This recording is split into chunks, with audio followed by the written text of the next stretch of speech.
Welcome to the Uncommon Communicator. This week, I'm so excited. I've got Megan Shapiro. Megan, we have met on the internets, which used to sound weird, didn't it? That was a weird thing. Now it's like, if you don't meet on the internet, then we never would have met. But we met through LinkedIn, and you had some posts about negotiation that really piqued my interest, because talking negotiation is the start of this podcast, as well as negotiation is communication. Negotiation is listening. So welcome. Why don't you introduce yourself? You'll do a better job than I can. Tell us a little bit about yourself.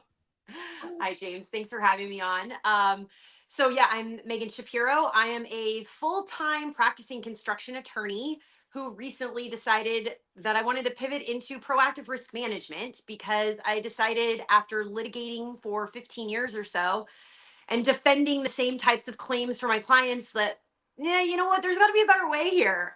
Maybe we should start taking some of these lessons that we've learned over this time, distill it down, and implement some of this stuff on the front end so that we can avoid ending up in litigation at all. Or if we do, because of course litigation is inevitable sometimes, we will at least be in a better position to defend those claims.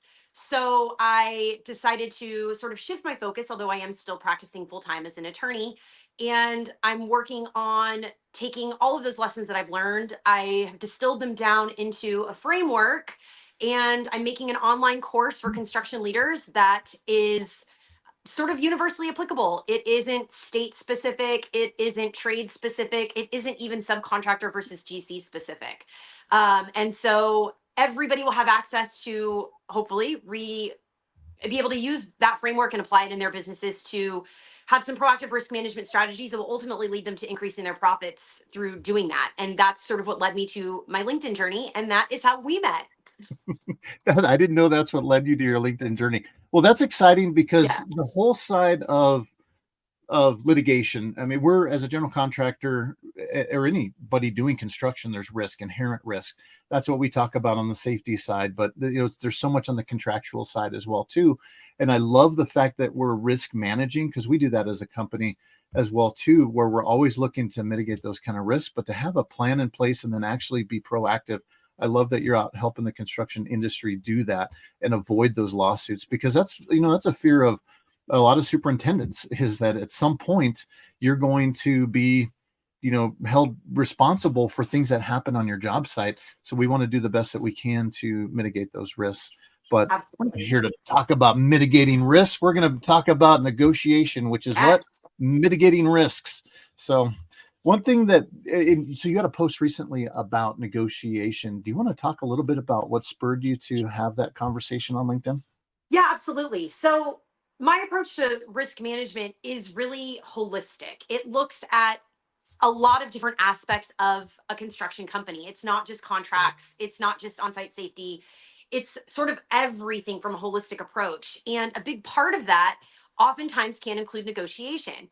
On the contract side specifically, you can mitigate and be proactive in terms of risk mitigation in the contract itself if you have a systemized approach to negotiating those contract terms on the front end. And I've sort of realized that there are a lot of skills that are oftentimes considered attorney skills, right? And negotiation tends to be one of those that aren't really attorney skills at all. Obviously, someone like you is a very skilled negotiator as well. But because there's this idea behind attorneys and negotiating and these sort of like high level concepts and words, I think it's intimidating for people, and they don't necessarily feel like they have the proper training or the proper skill set to really take on these roles. And that was what sort of led me down this path of merging the ideas of negotiation with construction.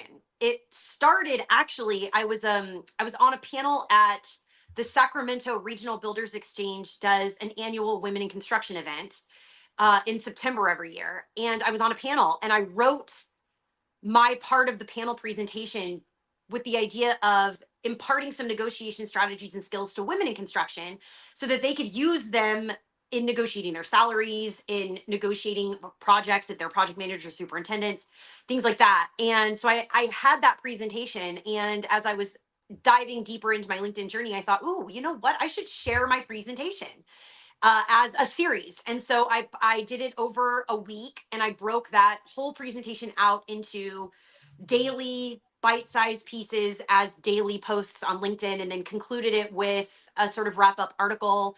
And I started it with a negotiation style quiz so that people could identify their own negotiation styles. And then I gave some tips and tricks on leveraging that knowledge of how you negotiate yourself and how you could use that to help you identify the negotiation style of the person you're negotiating against and leverage it to your advantage. Yeah, it was a great, I mean, it was a fun ride that week, just seeing how much information that you were sharing. Like there's so much that can go into it. In some ways it's in its simplest form. At least I try to consolidate everything down to my tiny little mind. But the idea that it really does, a lot of negotiation comes down to actively listening. That's one thing that is really, a key component in negotiation. But you're right, you nailed it, is that there are people who are not skilled at it, and it's just a practice. It's something that we can all learn, but knowing your style and then applying your style and knowing other people's styles, those are things that you kind of covered through that as well too. What kind of feedback did you get from that post? It was probably one of my most popular series. I've done a couple of those sort of week long series on different topics. And that one was probably the most popular and somewhat the most, I mean, controversial probably feels like a little bit too strong of a word. But I think actually you and I previously talked about, and I'm going to totally forget the name of the book, so you can help me out. But Chris Voss has a book about negotiation style. Yep, never split the difference. Right, never split the difference. A lot of my style comes from Getting to Yes, and that book and the approach that that book takes is definitely much more geared towards legal negotiations. And my understanding of Chris Voss's book is that it draws on his experience as a hostage negotiator. Is that right? Mhm. Yeah, that's correct. In fact, I'm right now, I'm going through again. I'd listened to Getting to Yes before. I recognize the guy speaking this. So I've been going through that. And you're right, it's a different take. Everything has a different angle when it comes to negotiation and knowing how to apply it. Like I started this podcast on the whole, on Chris Voss's book, Never Split the Difference. But what I've learned, and I had interviewed Sarah Ganella on the podcast, and some of the things that Chris says in hostage negotiation is no starts the negotiation. So it's a whole idea like we need to have conflict to negotiate. Now this is a guy that's talking terrorists, off of buildings with people. So it's a completely different take that he's applied to business. But the idea is that for any negotiation, there needs to be some kind of conflict going on, but that it was a different process. And I didn't realize until we had that conversation that empathetically, I'm like, holy cow, I have been going the wrong road with certain individuals who are kind of triggered. I kind of triggered her, and I completely understand it. Then it made me rethink how many other people have I triggered with that exact statement that no starts the negotiation. Those are his words, which are very true, in that when we have a disagreement, it's like, okay, now we've got something to work on. But I didn't realize, like, in some people's stances, like no means no. So I really went on this really long journey of understanding this. Why is no mean no, but why does no start a negotiation? So it was really a great path for me to go down, a big learning path for me after working with her on it. And then when you were talking about that Getting to Yes, that's kind of that same thing. It's like, hold on a minute. No, no isn't always the best way to start a negotiation.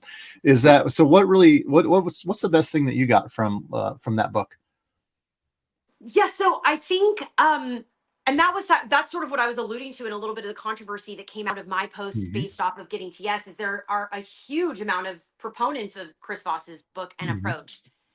I also agree with Sarah. I hate the idea, and I completely reject the premise that no is the beginning of a negotiation. It could potentially be, because Sarah and I both come from the female perspective there. Mhm. And obviously we're probably going to be pretty squarely in the camp of no means no, right? Yeah. And I think that there is a subtle distinction between no starts the negotiation and getting to yes ends the negotiation. And I think that comes into play when you really break down the difference between what the experience that Chris Voss is drawing on. Clearly, I'm not questioning his experience. What I am questioning is the application of his experience to a business context. I think Getting to Yes comes at it from a different angle that is a little bit more appropriate for business conversations and negotiations. I think, of course, you have to have some sort of disagreement to start a negotiation, or else there's nothing to negotiate about. But in business, The negotiation starts when everybody agrees that they've got a final goal and a final destination in mind. Nobody's starting with no. Everybody in a business conversation or negotiation is starting with not this, but, Mm-hmm. right? Oh, It's not no. No ends the conversation always. And as somebody who negotiates in mediations, in conversations with clients and opposing parties, no ends the conversation every time. That's why when I'm the one that's in the position of turning down an offer, for example, I don't say no unless I mean no, we're done, this entire negotiation is over. That's why we've counteroffers, right? That's why it's a dialogue, it's a back and forth. mm-hmm. And so I'm with Sarah, and I do think that there is a distinction to be made, and that's why I will firmly stand in the camp that getting to yes is a better business application of negotiation skills than never split the difference. And I can see that. And it really was a deep journey for me to like, I have this really long ride to this project that I'm on. And I went through this whole problem solving technique, like trying to identify like why, this is a big issue. No means no, but why does no start the negotiation? And I really had to process through that. And what I came down to, and I want to toss this out your way, is I realized that for me, no, there's two types of no's. There's the no of dismissal, and I think that's the one for me. That's the person who you walk in their office and you're not listened to. They're like, no, get out of my office. I don't want to talk about it. Those type of no's of dismissal are the ones I'm very defensive about because I've been there. I've heard some of them. And my whole thing now through this podcast, and I think it's my mission now, is to give people a voice. So the idea of no, starts the negotiation is allowing me to help people get a voice in the no of dismissal. Now there's the no of refusal. That one is a no means no. Like if somebody says no, no means no. And that was like, I hadn't really processed the idea of no means no before. 100%. I'm in your court too. You're not just in with Sarah. Like we're all together on that. No definitely means no. I think the perception of what I was giving was different in my mind, which is, the no of dismissal. And that's, what are your thoughts on the no of dismissal and still allowing yourself the confidence to be able to ask some more questions? Because a lot of times people aren't hearing you, you're not being heard. And how do you get your voice heard through that no? I think that's a really astute observation on your part and a very subtle distinction, but an important one. I would totally agree that there is a clear difference in how you can approach the no of dismissal versus the no of, I'm sorry, did you call it termination? No, refusal. I made that up. Refusal. Trademark. Yeah, I think that's a really, really important distinction for people to be aware of. That, and kudos to you for taking the time to parse that out and sort of identify where that disconnect comes from. I really love that, and I'm probably going to borrow it with credit to you.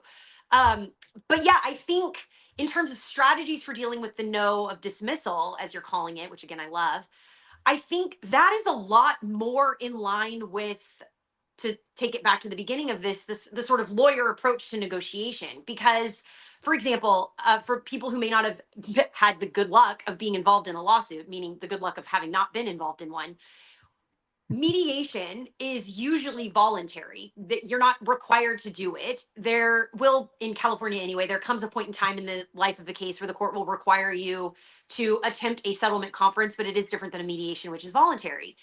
And so oftentimes when it comes to the point in the case where it might make sense to start those settlement negotiations, one party will be the one that reaches out and says, hey, do you think we should schedule a mediation? That is at everybody's own personal out of pocket cost. And there's this idea that maybe being the one that suggests it might indicate a weakness in the case.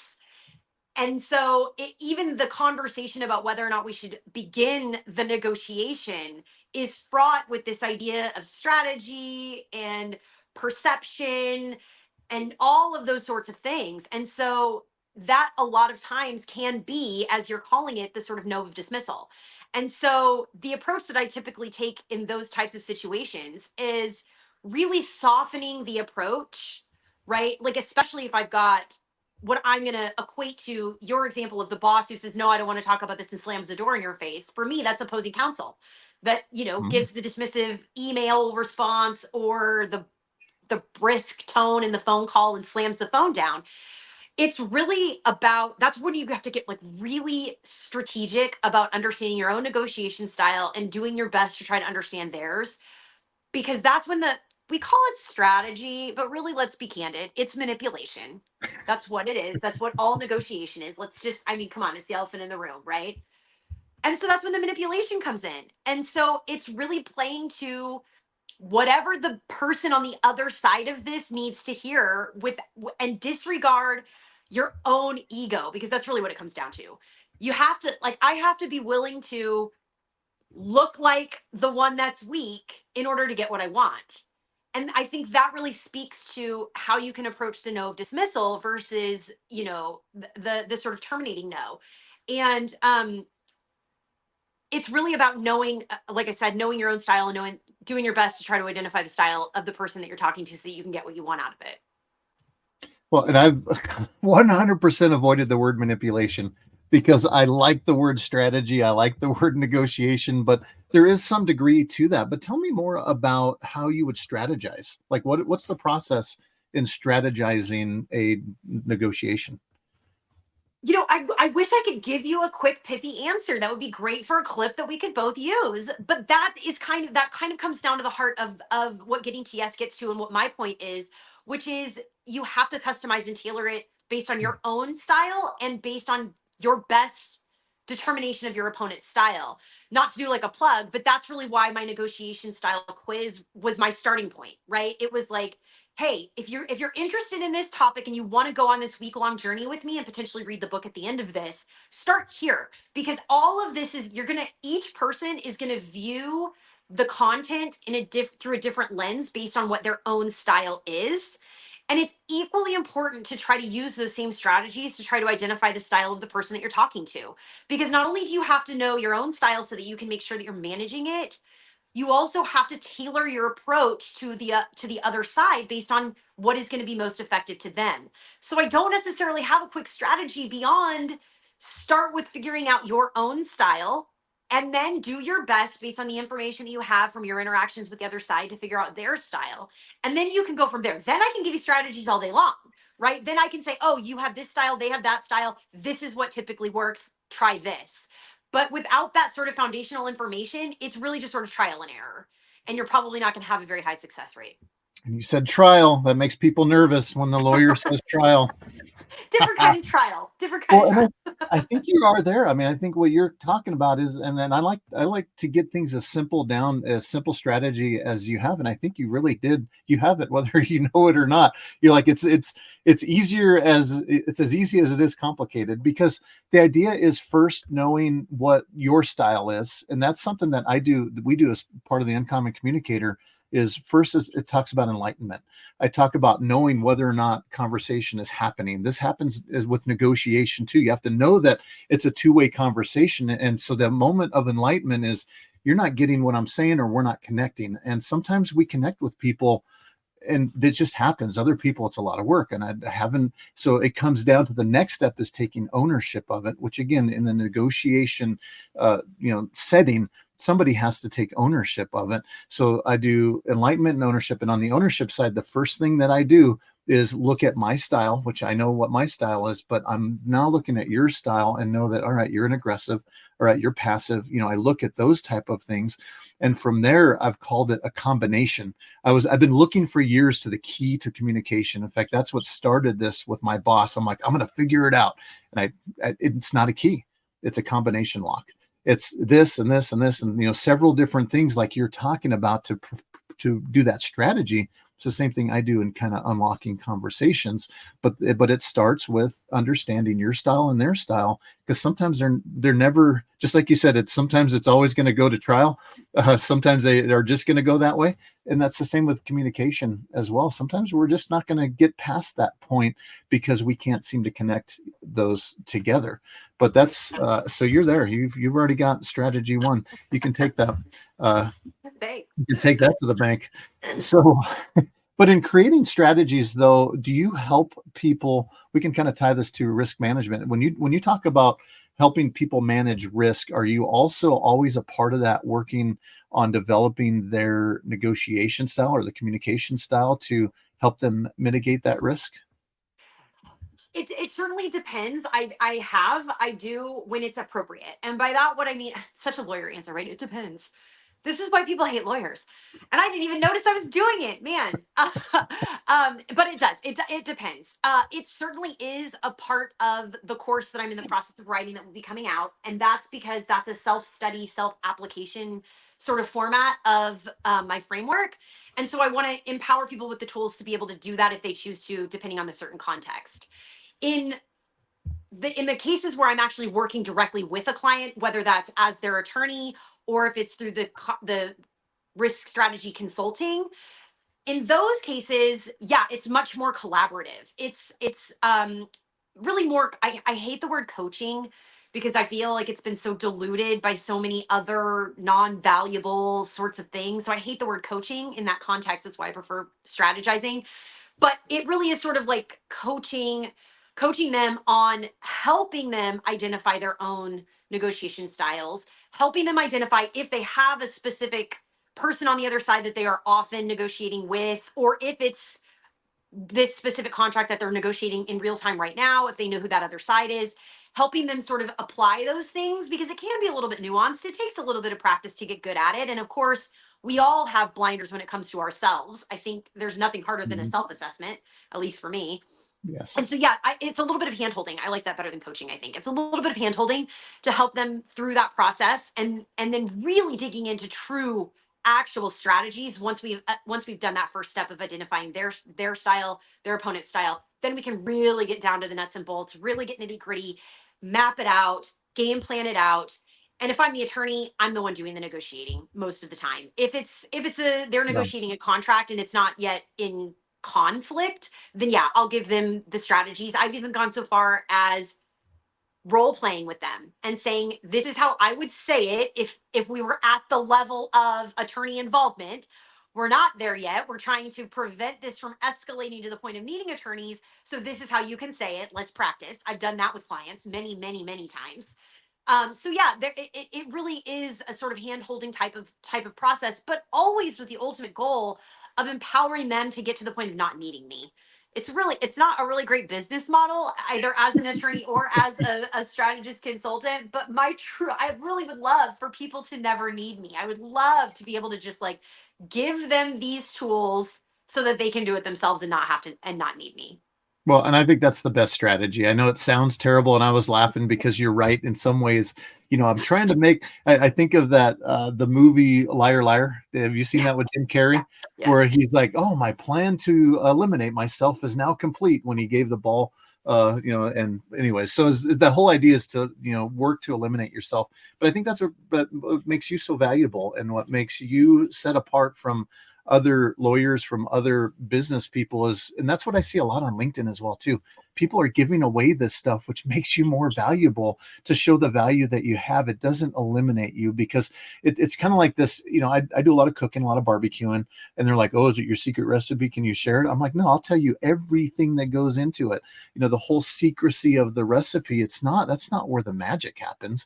I don't listen to those people. It's like, I got some secret ingredient. Well, then I'm not going to eat it.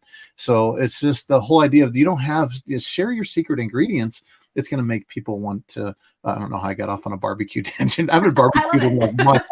I've been out of town. I haven't been barbecuing at all. But the one thing that you said, which was interesting, was talking about the whole idea of the. I just lost it. It was. I Because just I lost. see so many interesting things, James. It's hard to keep track. Well, so it's one thing is in forming a strategy. The one thing that I guess the big question that I've got with strategy is when you're helping people practice that stuff, right? That's a strategy as well too. And what I liked is especially you were doing the role playing, which I got to tell you, like 5 years ago, it's like, no, thank you. I'm not putting on a Harry Potter hat. I'm not going to go role playing, or whatever. That was always my picture. And until I got introduced to Chris Voss actually came to our company and did a presentation on negotiation. Wow. That's what, yeah, I think it was expensive.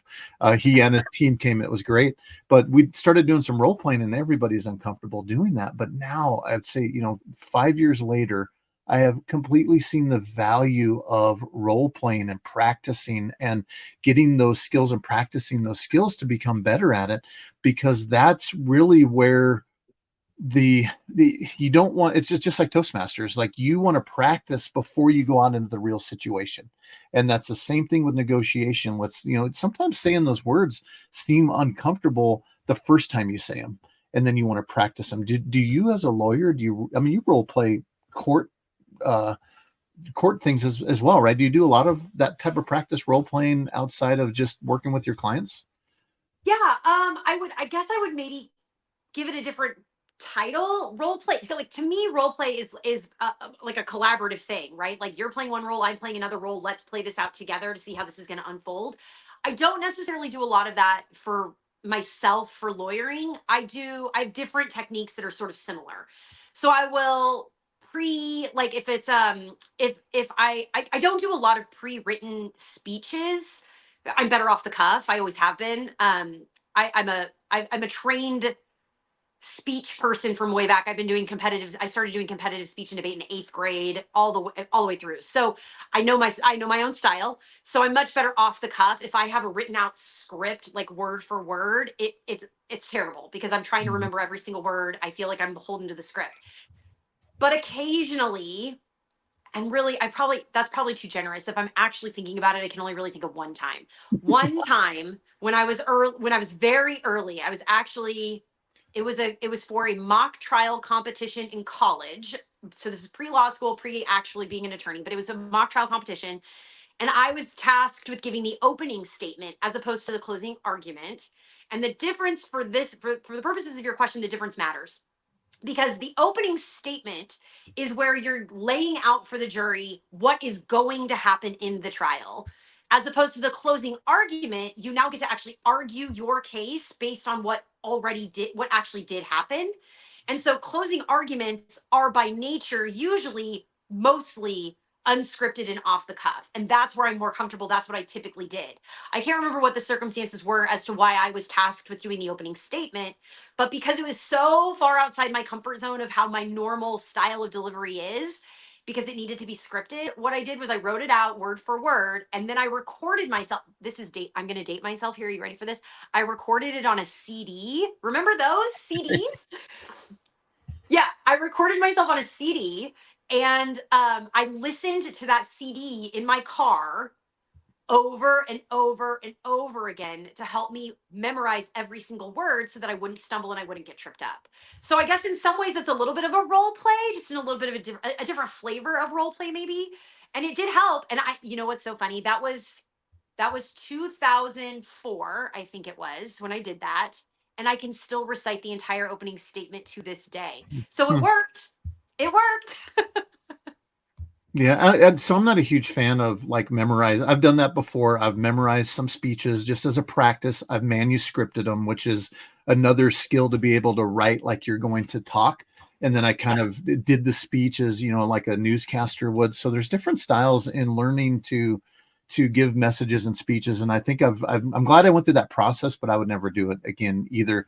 There's a guy named Eric Edmedes. He's with Mind Valley, and he talks about how to be able to do storytelling. And it's a really great thing that I saw on YouTube, but he can talk for 5 minutes, or he can talk for an hour with the same speech format that he has. So you'll have like 3 different topics. I don't do anything more than 3, because that's all my brain can memorize. So I don't need notes. And then you can either expand on it. But his whole thing is every time you tell that, you're using stories, which is probably a little different than your presentation. But what I like about being able to speak off the cuff still requires you to be organized. So you can do it and have like, if you had 3 main points that you're going to talk about, I'm just making them up. You're going to talk about, how you messed me up and how I got messed up and how we're going to resolve it. I don't know.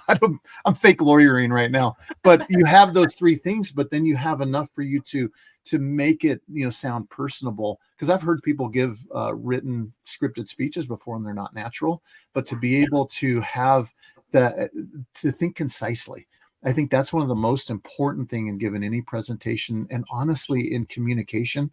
Like, I know a couple of people that they are just conscious stream of thought people.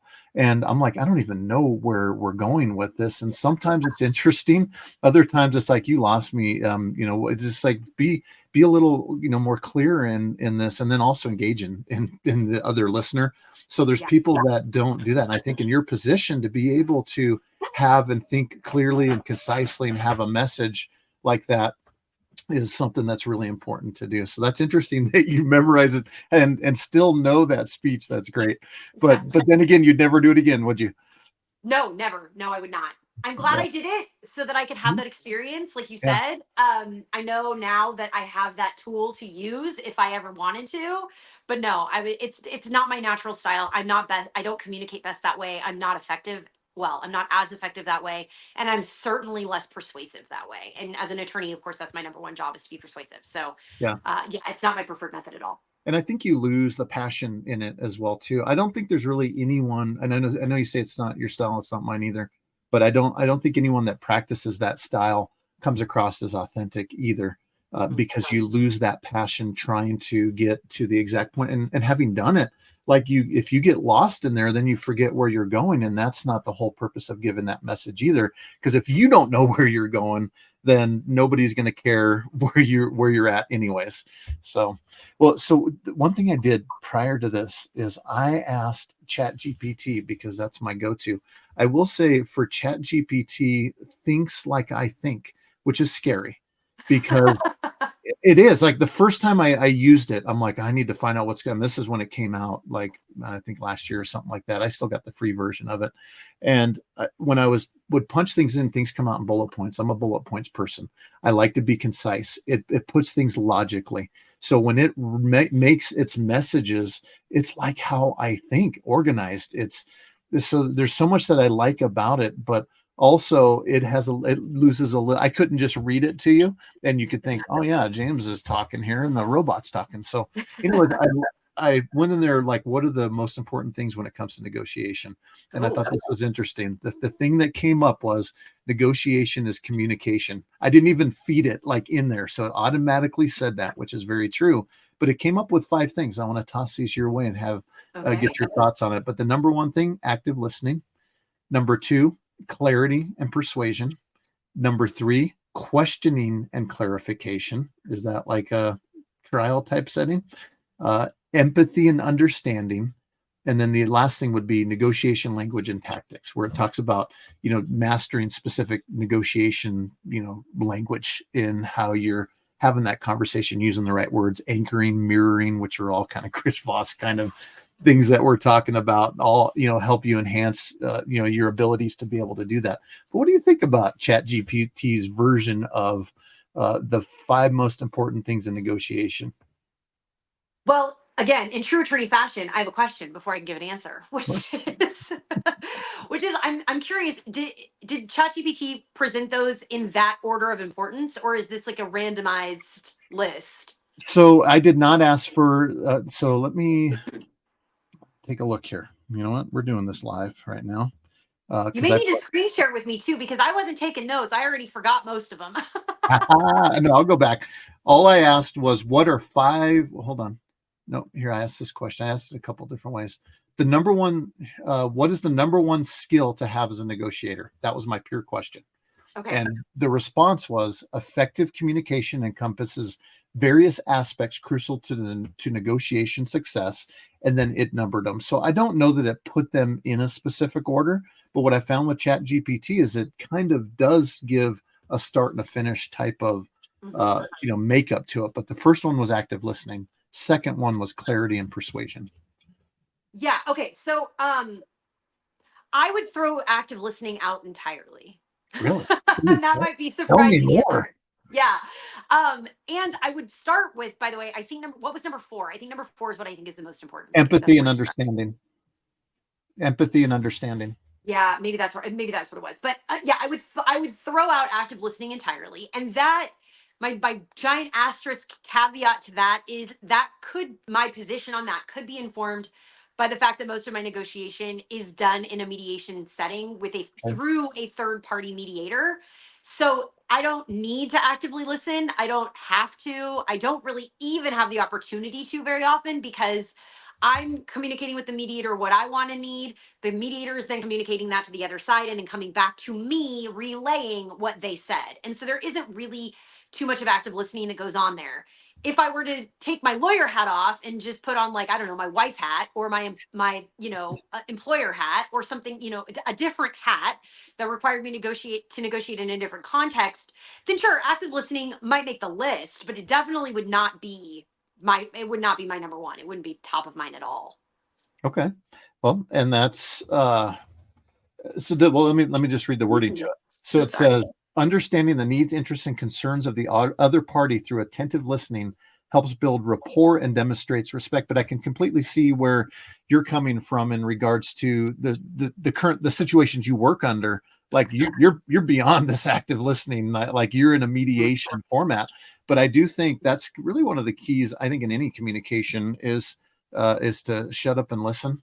Like so many people just start talking before they like I know two individuals currently who make assumptions about what I'm thinking and gonna say, and instead of actually hearing, they hear what they want to hear. But I can completely see that. The next one was clarity and persuasion. Yeah, I'm a huge fan of both of those. Clarity would probably actually be my number one, because if you don't understand your own goals and understand, at least to the best of your ability based on the information that's available to you, what the goals of the other side are, then then it's a non-starter. There's no conversation to even have. You can't even get to negotiating because you aren't even in a conversation at that point. Uh, Particularly in terms of identifying your own goals, right? So clarity, I think, would probably be what I would put number one. Again, I forgot the order that I forgot all of those, but I would definitely put clarity very, very high, probably number one. And then what was the other part of that? I forgot. Persuasion, clarity, and Persuasion. persuasion. Yeah, I would probably put persuasion last because you can't. I think all the rest of that stuff comes before you get to the part of being persuasive and contributes to your ability to be the most persuasive. So I think it starts with clarity and ends with persuasion. That's what I'm sticking with now until you tell me another one, and then I'm probably going to change my mind. I'm loving that. I had no intention of putting you on trial, and I feel your power right now. This is amazing. So the next one was questioning and clarification. Yeah, I mean that's kind of redundant. I think, right, with clarity, ChatGPT, it's okay. I'll give them a pass. I like ChatGPT too, but they're not great. It's not perfect. Like people, No. like people. But yeah, I mean, certainly, I think asking questions is the best way to clarify, at least for the other side's intentions, and maybe asking questions of yourself to make sure you can identify your own goals. I guess this might be a really good place to throw in the idea of BATNA and WATNA, which again comes directly from getting to yes, which is figuring out the other side's best alternative to a negotiated agreement and their worst alternative to a negotiated agreement. Similarly, it's equally important to figure out those two things for yourself. It really helps you get clear on what you're willing to accept as a settlement, as an agreement, as a part of the negotiation.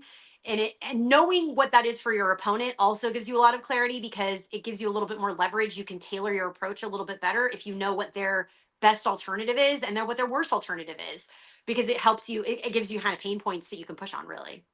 Yeah, I think questioning really is the key. One of the things that caught me with this, and you're right, there's always redundancy. It's almost like they're getting paid by the word.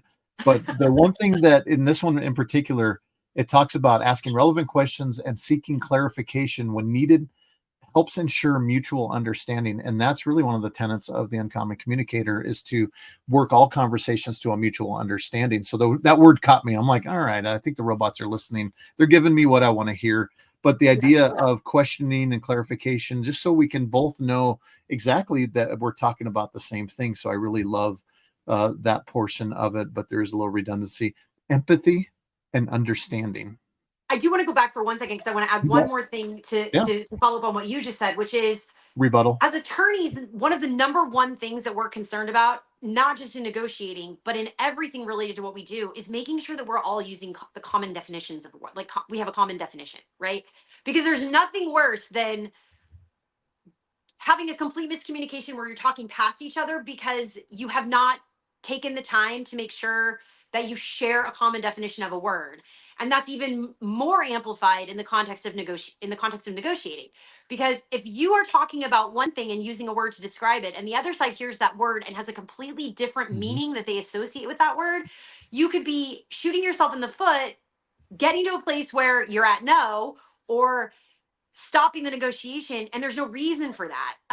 I think a great example of this, I took a 40-hour mediator training at Northwestern that used getting to yes as the textbook. And one of the lessons that we did in that course was a mock negotiation. And it was so powerful because, of course, in mock negotiations, the way those are set up is like I've got my packet of confidential information. The person I'm negotiating against has their packet of confidential information. Of course, I don't know what they know and they don't know what I know, to set it up to make it as real as possible. And there was kind of a key in there to get to a mutually satisfactory settlement and agreement. And it was, the idea behind it was, I needed the orange peels for something, right? It doesn't matter what it was, but I needed orange peels. My opponent needed orange seeds, but we didn't know that tiny distinction. So we were fighting over who gets the oranges. Of course, the key was communicating enough and defining the terms enough to realize, by asking clarifying questions, to your point, James, and to ChatGPT's point, of getting to the point of negotiating and communicating well enough where I say, or I finally asked a question that leads you to say, I need the orange seeds. And I say, oh, well, I only need the peels. So why don't we just split it that way? I'll give you all the seeds, you give me all the peels, and we're both happy. And so I think that that really struck a chord with me when I experienced it in that lesson. I happened to just by happenstance, happened to be one of the couplings of or pairings of groups that actually was able to figure that out, and so they found the solution. But most people didn't, and I think that that goes to show the power of questions and the importance of reminding people about the power of questions. Yeah, that's a great story. I actually use the story of the orange when I talk about conflict management, conflict resolution, which are two different things. And I've used that story of the orange, and I'll bring in the audience. Like I'll say, "Hey, John, you're over there. You know, we're both fighting over this orange," and it's like, "No, I can't split." They'll say split in half, and I can't do that. And then so I take that whole scenario, just a story that I tell, where you go into this up, just going to this. Somebody else takes it in one on one, brings them in, asks them some questions, and they come out and they do just that. Like in the case of the story that I use, somebody needed the pulp because I make up some story about they need the vitamin C because they're going to get scurvy, which probably half the audience doesn't even know what scurvy is. And then the other person needs the orange peel because they're making this orange, cupcakes or something like that. All they needed was the peel. I didn't realize that this was a story that went deeper, but it really, like I've had people go, wow, like I hadn't thought about the concept of we can both win with what, because we haven't talked about what we need. So that's pretty neat. That I don't know where I stole that from. It wasn't Chat GPT, but the internet definitely gave that one to me. So that's pretty neat. So questioning, clarification, any other comments or rebuttals before we move on? No, I think I'm ready for empathy and something else. It was paired with something. Yeah, empathy and understanding. Okay, yeah. Definitely understanding, I agree with, but I think that still is a little bit redundant with clarity. I would couple it back to the importance of defining our terms, right? I would define understanding as understanding their motives, which would go into the clarity bucket for me.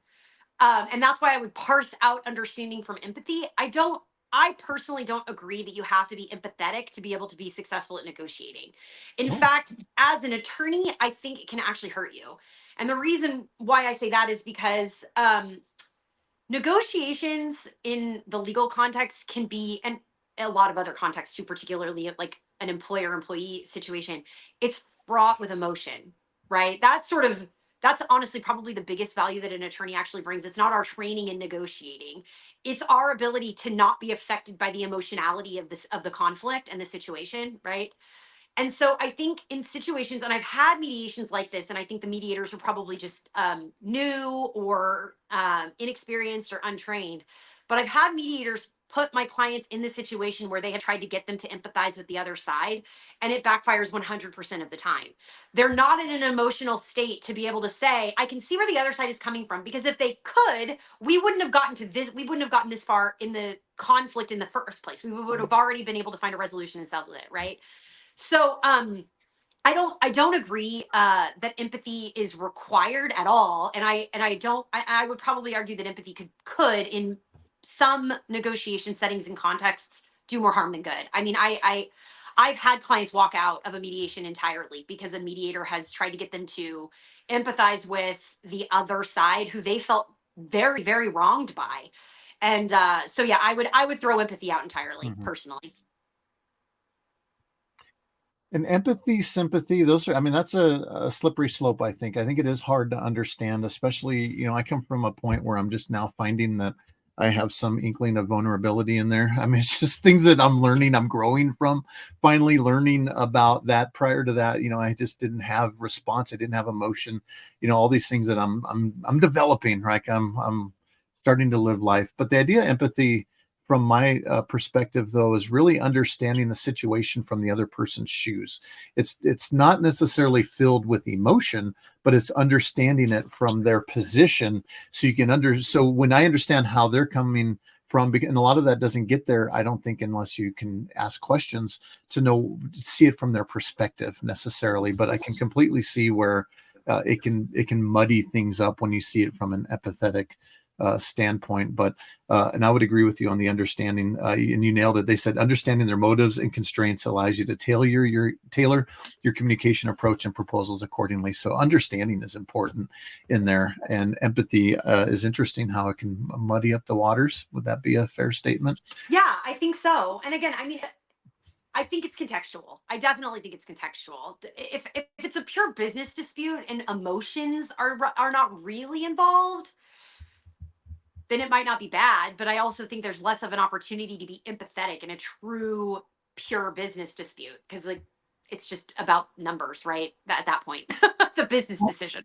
Completely. And that's, I think, one of the hardest things to navigate through in any negotiation is the emotions. And I'm always looking at the detachment perspective. How can you detach yourself from this to really understand all of the facts that are in there? Because that emotion is going to drive you in a way that isn't going to resolve to the best resolution. As well as if you're working with somebody who is filled with emotion, at that point, you either need to figure out a way to get the emotion out of it or step away and come back, because really negotiating in an emotionally tense situation, in my opinion, does not get to the resolution that you're going to get to as long as there's emotions in there. But understanding why there are emotions coming in there might help, understand that, or it might help that individual yourself realize, holy cow, I'm getting a little fired up here. Yeah. Maybe I need to detach my emotions from it a little bit better to look at the facts. So that's a tough challenge, I think. And you, as being a lawyer, bet Oh, sorry, James. I think we froze there a little bit. we did. I saw that. I hope I don't edit, by the way, so everybody's going to hear all that. But I would assume Okay. that you work in and around emotions quite a bit, being in the lawyering field. Is that right? Absolutely. And I think I alluded to it a second ago when we were talking about this a little bit, but I do think that that truly can be one of the most powerful things that an attorney can bring to a negotiation on behalf of a client, is both our ability to not be attached to the emotion of the situation, but also we are, most of the time, if you're doing it right, in a trusting relationship with your own client. And so you can have those hard conversations confidentially with your client in a, loving is not the right word, obviously, for the to describe the relationship between an attorney and a client, but in a more positive way, where you can sort of make, honestly, sometimes the same arguments that the other side is making, but you can do it in a way that, in the context of that trusting relationship between attorney and client, you can present it in a way that gets them to sort of look at it from a little bit of a different perspective and let the emotional sort of shield down a little bit so that they can see it maybe a little bit more clearly, see it through the lens of the attorney, and take a step back from that emotionality and really look at it as a business decision in terms of, yes, maybe you were completely wronged here. Like, you might be morally 100% right, but how much do you want to spend to prove that you are morally 100% right?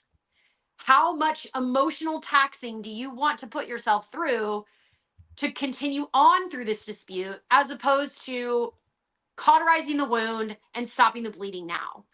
Because I think not to derail this too much off of the idea of negotiations, but I think oftentimes a lot of clients underestimate the emotional toll that being involved in litigation will take.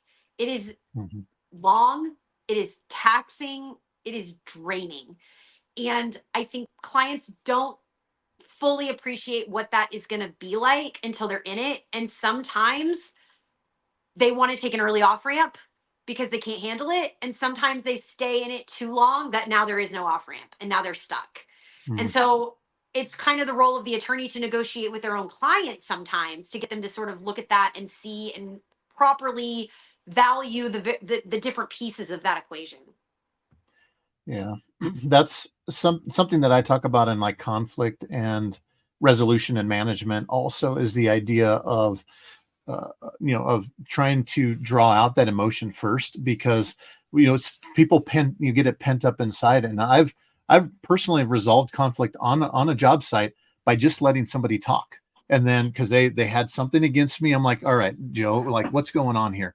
And he's like, just there's I'm having a hard time with this, and this. And then it's like, I'm having a problem at home. And he's like, that's not you, but it was me, up until he was able to admit that. And I think that's part of kind of, that's a negotiation part as well too, is letting people feel those emotions. But I see your point though, like to let people know ahead of time how emotionally taxing it's going to be. You have to be built for it, or you have to be able to come to a point where you can separate it. If you don't, it's just going to grind you up and spit you out. So Yeah, that's interesting. absolutely. And everybody has heard attorney at law. Not as many people have heard counselor at law, but it is a dual role, and we actually talk about it in law school. Hmm. They have a whole portion. It's not its own class, but there's a whole portion of a class where they talk about the duties and responsibilities of being a counselor at law, which is that sort of emotional side of managing your own clients and the relationship and the burden. It really can be a burden on the attorney, because there's a shift, right? The clients will rely on us in a way that puts a lot on us. Less so in the business world if your clients are businesses, but certainly if your clients are individuals in individual disputes. There can be a lot of a burden shift that goes from client to attorney just by virtue of the relationship. And so being a counselor at law has its own whole set of considerations and preparations and negotiations and communications that go along with that with your own client, certainly. I've never heard that.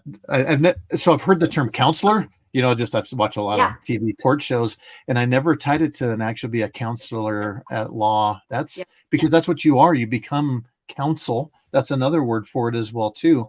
I love that tie verbally to what that is. That's interesting. I Yep. like that. So the last one we already kind of talked about, negotiation, language, and tactics. We talked about how it's important to have the right wording, and I think you agree on that one there. So Yeah, I think uh, I think just I as think to put a we little will say that GPT gets what, like a C minus, maybe? Is that what we're giving it? um yeah, I think before I grade ChatGPT, I want to correct one thing because I told you I didn't remember all five in a row. I actually think I would put number five as number one. And here's why. I think Okay. having your tactics and your strategy ahead of time is absolutely key. If I don't have a plan for my negotiation before I walk in the door, a week before the mediation, having already sat down with my client and gone over it, then I'm already starting from behind. So I would actually put strategy as number one. So I want to clarify that. And then I would grade ChatGPT. I would probably give ChatGPT, I'll go C plus. I'll give him a C Oh, plus. okay. I'll give a We'll C give them a plus. C plus on this one. The information was there, just needed some correcting in its order. And then Yep. also, I'm a big simplistic guy. I do find it a lot. I'm like, that third point's the same as a set. Are you just filling points in here? So there's a lot of Yeah. redundancy, but sometimes communication needs some redundancy so people have an opportunity to hear what you're saying. So Right. Megan, this has been absolutely a lot of fun. I wanted to end with a quote here, and we could talk about that, and then we can go in some other specifics. But this is a quote from Marcus Aurelius. He says, "The problem creates the solution. What stands in the way becomes the way." And with that, the idea is, oftentimes fronted with. I think I froze there for a minute, huh? A lot of times, did Yes. you catch that quote? I heard the quote.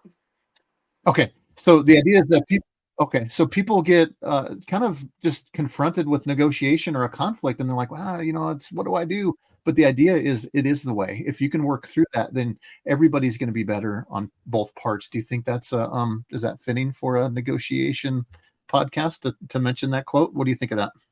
Yeah, I do. I think I don't think that's necessarily always the best outcome. And this probably brings it full circle back to no. I disagree that no is the start of communication or of a negotiation.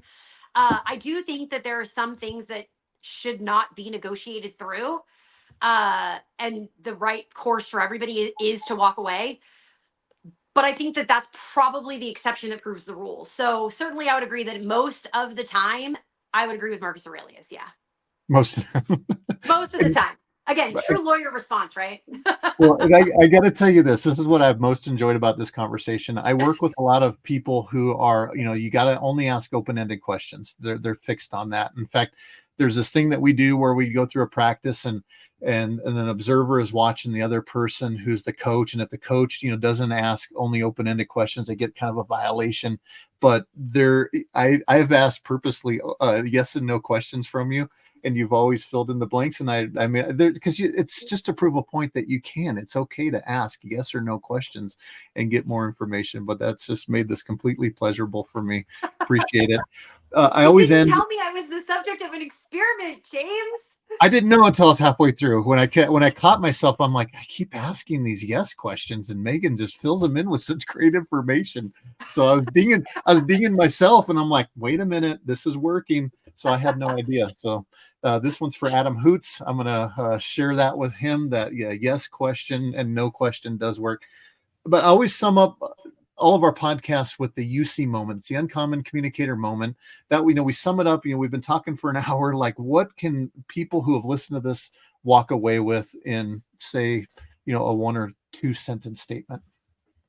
About negotiations specifically, I assume. Yes. Yes. Yeah, I would say number one, take the time to identify your own negotiation style. If you do nothing else, if you take away nothing else from this podcast or from my series or from the books, identify your own negotiation style. Absolutely. If you need help, I will link my quiz. When James publishes this podcast, I'll link my quiz in the comments. I think you'll probably publish it to LinkedIn, James. So I'll link my quiz. But whether you do it that way or not, take your time to identify your own negotiation style. It will be invaluable to you in terms of getting to know yourself better. It goes beyond just negotiation. It helps you identify your own communication style, really. And it will help you in every conversation that you have, not just, again, in conflict based negotiations. It'll help you in conversations with your partner. It'll help you in conversations with your kids, your parents. It's valuable information to have about your own personality. So that would be my number one takeaway. I love that. And so, how can people? And yes, we will post it on LinkedIn. We're also on YouTube. Those are the places that we will be sharing this podcast, as well as all the podcast directories as well too. Without video, we will be posting video. But how can folks get a hold of you, and what other things are you working on? So I am working on the online course that we talked about at the beginning. It is set for a release on April 1st. I'm happy to offer a special discount code to your listeners if they want to enroll on the wait list. So I can drop that link as well in the comments. I'll provide your listeners with a discount code to join the waitlist early. It'll be released on April 1st. I have 2 live streams a month that I do. My next one is going to be Tuesday. I don't know if this is going to publish before then, but it's going to be Tuesday, March 12th. Not going to publish, but you can catch the replay. It's on YouTube. That one's called The Neighborhood Coffee Shop with Josh Loopker and John Goose Dunham. I also have my podcast, Risk to Revenue, the streaming sessions. The next episode of that will be April 1st with Megan Spivey. We'll be talking all about construction contracts. I am organizing an in-person gathering for anybody who wants to come. I did get a DM asking if somebody said, I'm not technically in the construction industry, but I still want to come. Is that okay? Absolutely. Everybody can come. So we're going to be meeting up in person in Savannah, Georgia, the last weekend in September. I post about it every Saturday on LinkedIn, hashtag Savannah Saturdays.